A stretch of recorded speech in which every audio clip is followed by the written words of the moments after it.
నేను 96లో నా గద్దరన్నతో అనుభవం కొంచెం ఉంది. 96లో గద్దరన్న మీద తోట తగిలిన తర్వాత నేను పీడీఎస్యు కార్యకర్తను, మండల స్థాయి జిల్లా స్థాయి నాయకుడిని. సిద్దిపేటలో ప్రజాయుద్ధ నౌకపై తూట అని ఒక పోస్టర్ వచ్చింది. అది పీడీఎస్యు నాయకత్వంలో, మారోజు వీరన్న నాయకత్వంలో వచ్చింది.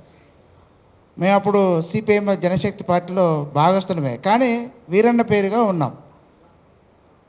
మొదటిసారి మారోజు వీరన్న కులం మీద చర్చ చేసి తెలంగాణ మీద మాట్లాడుతున్న దశలో గద్దర్ మీద కాల్పు జరిగినాయి.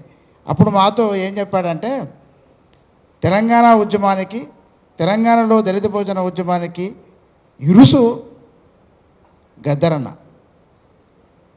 అట్లాంటి గద్దరన్న మీద కాల్పులు జరిగిన దాన్ని ఖండిస్తూ మన సాధ్యమైనంత వరకు అందరికన్నా ఎక్కువ ముందు వరుసలో ఉండాల్సిన అవసరం ఉంది. ఎందుకంటే దళిత భోజన కులాల కోసం, తెలంగాణ కోసం కొట్లాడడానికి సిద్ధపడ్డ నాయకుడు, ఐకాన్గా నిలబెట్టాల్సిన నాయకుడు కూడా గద్దరే.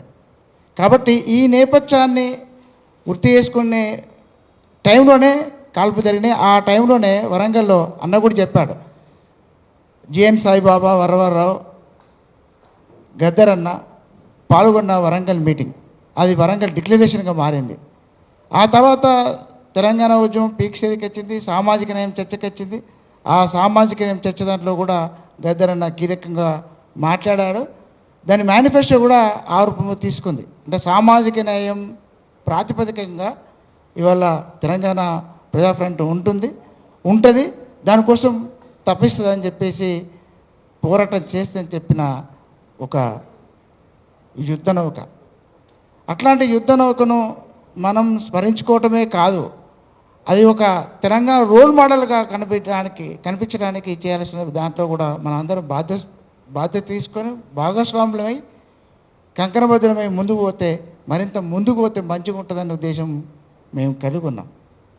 నిజంగా ఈ విషయం నాకు తెలియదు. నేను అన్నను కలవడానికి, నర్మసా కృష్ణ కలవడానికి కోర్టుకు వెళ్ళిన, అక్కడే చెప్తున్నాడు అన్న ఉందని. అంటే ఇక్కడ సమస్య ఏంటంటే జాతిపితలు లేరు. మనకున్న జాతిపిత ప్రజల తరపున, ప్రజల కొరకు ఒక సిద్ధాంతం ప్రాతిపదిక చేసుకుని పోరాడి నిలబడిన వ్యక్తే మనకు జాతిపిత. ఆ జాతిపితే గద్దరన్న. కాబట్టి అట్లాంటి నాయకుడి కోసం తప్పించినటువంటి సిద్ధాంతం కోసం తప్పించే ప్రజలు విజయం వైపు నడిపించే ఒక నౌక, అదే మన గద్దరన్న. అట్లాంటి గద్దరన్న నిర్వహణకు సంబంధించి ఆ యాక్టివిటీ ఏదైతే ఉందో ఆ యాక్టివిటీలో అందరం భాగస్వామ్యం కావటానికి కృషి చేద్దాం. మేము కూడా కృషి చేస్తాం.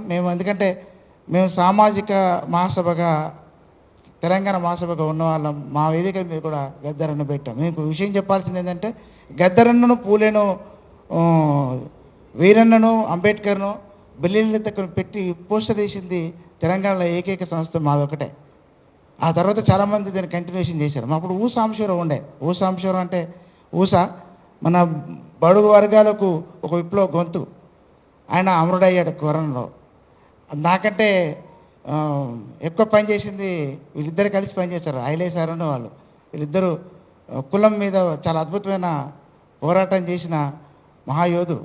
కాబట్టి అట్లాంటి వాళ్ళు కూడా చెప్పినటువంటి విషయాలు ఉన్నాయి. కాబట్టి నేను ఈ విషయం ఈ సందర్భంగా నోటీస్ చేస్తున్నా ఈ సందర్భంగా.